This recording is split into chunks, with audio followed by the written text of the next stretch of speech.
Hello and welcome to the all-new Morgan Super 3. In this latest in-depth video, we take a deep look at the details of Morgan's most individualistic and exciting model ever. Joining Morgan's Plus range of models, the Super 3 takes its design inspiration from the jet age, where form and function combined to help broaden your horizons. The Morgan Motor Company was founded with a three-wheeler.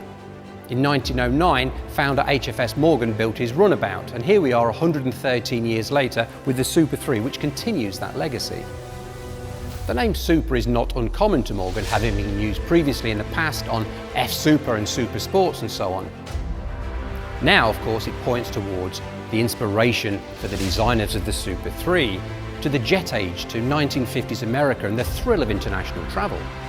The Super 3 is Morgan's first clean sheet design since the Aero 8 of the year 2000, and visually is the biggest departure since the Plus 4 Plus of 1962. Every detail, no matter how superficial it might at first appear, serves a technical purpose.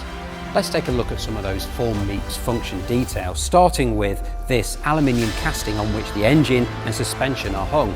This is a typical component that serves multiple purposes here, and see how it's finished in this fantastic black aluminium. The suspension wishbones on this are as long as possible, and the brakes are set as far out as possible too. This gives benefits for ride quality and handling. Moving on from the suspension, we have that distinctive Morgan face, those round headlights and this beautiful cowl. Behind that, we've got these ducts here, which serve to feed air into the engine which sits behind it. It also acts as a kind of visual break between that cowl and the rest of the body towed behind it. The entire vehicle has that appearance of being towed behind these beautiful front wheels. This is 20 inches in diameter and was designed by Morgan. It takes its inspiration probably from the 1950s, 60s salt flat racers, and I love that detail.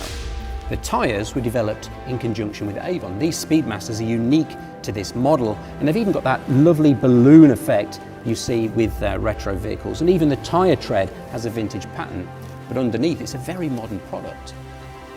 As well as being the first Morgan to be built on this super-formed monocoque structure which has weight, rigidity and packaging benefits, it's also the first Morgan to be available with a cup holder. Yes, and that can be fitted on one of these side rails here, and they're very, very versatile. You can even hang a GoPro off of this, and of course that takes us to these wonderful side blades and the opportunity to hang panniers and bespoke luggage. There's luggage from Malay London, 18-ounce wax cotton pannier bags for example, and a hard shell case which can be painted to be the same colour or to contrast with the colour of the bodywork.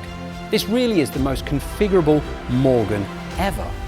The cockpit is designed for adventure and it's beautifully ruggedised, it's IP rated. There are twin USB sockets, you can have saddle leather, there's a technical fabric which is particularly resistant to UV and water.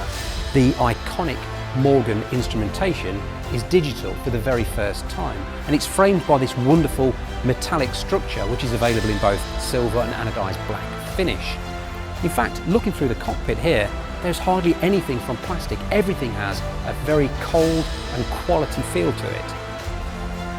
And there's some cool technology in here too. Mounted on the steering cowl is a beeline navigation system. This is a beautiful compromise between a conventional bulky sat-nav system and a flapping map. It acts as a kind of digital compass to ensure that you stay on the roads less explored. I particularly like these patented fixings which are designed to hold everything from cup holders to your unique luggage. There's even a quad lock fitting inside for your mobile phone. But the reason I'm squatting down here is to share this with you. This is something you can't have on your Morgan Super 3. This owl is only ever shown on prototypes, and I think it's a really cool thing. The story goes, and I don't know if this is true, that in the factory there used to be a stuffed owl designed to keep pigeons out and messing on the work. Nowadays it serves as a symbol for the skunk works within the Morgan factory that first developed this Super 3. I think it's really cool. Let's talk about the stats. Under this nose cone, or slightly behind it, is a Ford-sourced 3-cylinder 1.5 litre engine which produces 118 bhp at 6,500 RPM. That means a 0 to 60 time of about 7 seconds or thereabouts, and if, like me, you enjoy a bit of barnstorming, then you'll be pleased to know that it tops out at 130 mph. If you're wondering if this will fit in your garage, yes, it probably will. And if you think, will it fit in my hangar, then it certainly will. Dimensions are about this. 3.5 metres long, 1.8 metres wide, and 1.1 metres tall, or thereabouts. So from nose to tail, we have got a 1.5 litre 3-cylinder Ford engine, a 5-speed Mazda sourced gearbox going through a bevel box with a custom designed tooth profile, propelling the rear wheel via a carbon fibre reinforced drive belt. The Morgan Super 3 is available to order from your nearest Morgan dealer today, or if, like me, you're itching to get started, then head over to the Morgan website and start configuring your own. I'm thinking maybe gentian blue paint, saddle leather, maybe tinted yellow aero screens, and perhaps